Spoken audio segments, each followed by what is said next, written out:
হ্যাঁ কি কিনে নিয়ে এসছে এত হাসছো? এই যে লিচু জামাই ষষ্ঠী তো, তোরা তো কেউ যাবিনি, তোদের বিয়ে হয়নি, ওই জন্য বাবা বললো লিচু কিনে নিয়ে যা, ছেলেদের খাওয়া হয়েছে লিচু। খা, খেয়ে দেখ মিষ্টি কিনা। কত করে নিল গো আমি লিচু? লিচু খাওয়াবো ছেলেদের। মিষ্টি আছে? হ্যাঁ খেয়ে দেখ দেখ দেখ। একখানে খেয়ে দেখি, আমি দেখি আগে। আর কি কি নিয়েছো? আর এই তো অনেক কিছুই কিনেছি, কিনেছি। এত টাকা কেন খরচা করতে গেলে মা? আর ষষ্ঠী বলে গো, জামাই ষষ্ঠী তো, একটু লিচু আরো আছে। আবার আমও নিয়ে এসছে নাকি? হ্যাঁ এই তো,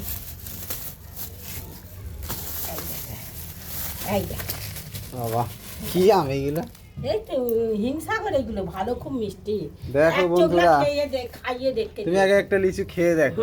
আমি তো খেয়ে নিচ্ছি। এই তো এক চোখলা আম খাইয়ে দেখতে দিয়েছে, বলছে খুব মিষ্টি। খেয়ে আগে দেখো মিষ্টি আছে কিনা, তারপর বলবে। মিষ্টি?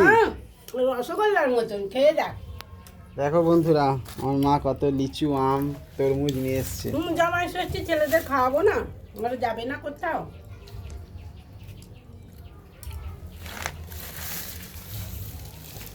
রং ধরা সব, হুম। একটাও কাঁচা নেই, দেখেছো, সব রং ধরা।